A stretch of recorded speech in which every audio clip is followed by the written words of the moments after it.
So I kind of talk about what I see more frequently on the medical side of it. And what I want to talk about today is respiratory in pediatrics. So in adults, when we die, it's generally because our heart stops. We have a heart condition, that's what kills us. That's the generality. Children are a little different. Theirs is more respiratory in nature. When they die, it's because they have trouble breathing and they fall off a cliff. Why does that happen? Well, kids, their hearts and lungs are smaller in comparison to the rest of their body than us adults.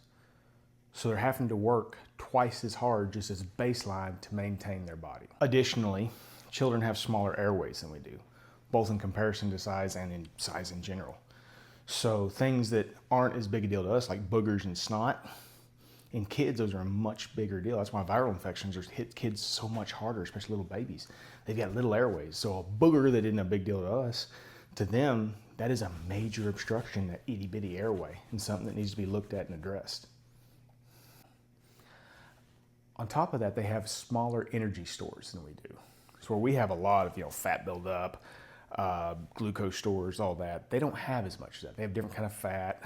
It's easily burned off. They don't have as much oxygen stores. So they tend to fall off a cliff a lot more rapidly than we do. An adult in respiratory distress, they kind of trend down.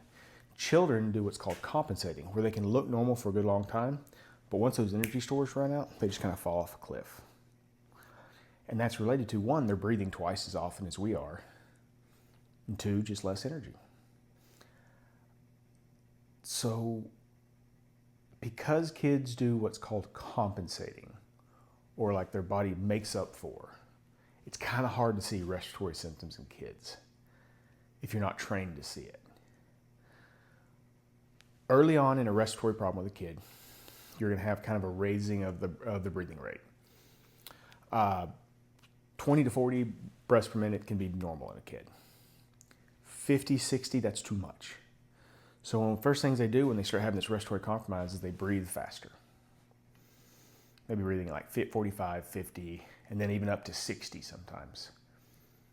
Second after that, they're going to start having what's called intercostal muscle usage. And what that means is in their stomach and their chest, they're going to start using muscles we don't traditionally use for breathing to breathe. So they're going to be using like their ab muscles, the muscles inside their chest. Every time they breathe, you're going to have what's called retractions, where all the muscles kind of contract. So all these rib muscles, stomach muscles, all these side muscles that we generally don't use for breathing, generally we just use our diaphragm, are going to be called into play to try to compensate for how tired the normal breathing muscles are getting. So that's why whenever I have a kid that I am worried about respiratory compromise, the first thing I want to do is I actually lift up their shirt and look at their chest. I want to see if I have these intercostal muscle usage. I want to see if I have retractions every time they breathe. I'm going to listen to them. I want to listen for wheezing, for wet lung sounds. Whenever you listen to lung sounds, it should just sound like air coming in and out. If you're hearing a or crackles or wet, anything like that, that's a sign you need to get it addressed. You need to go to a doctor to look at it. Intercostal muscles usage, retraction, it's time to go see a doctor. Later stages, you're going to have blue around the lips.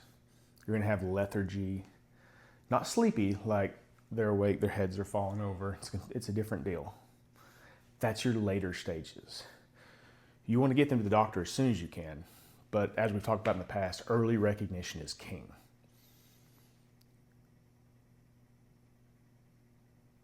Parents, you know your kid, you know what's normal. Retractions, breathing too fast, all those things. If you see those, take them in. Now, here's the problem. Because of the compensation, they can be acting normal. They can be playing. They can be not wanting to sit down, not wanting to go to bed. Because kids, feeling bad is not a good enough excuse to stop playing. Let's be real. Playtime is everything. So you gotta watch and be very cautious, because like I said, whenever that energy stores are gone, whenever all those muscles are tired and they run out of energy, that drop off is severe and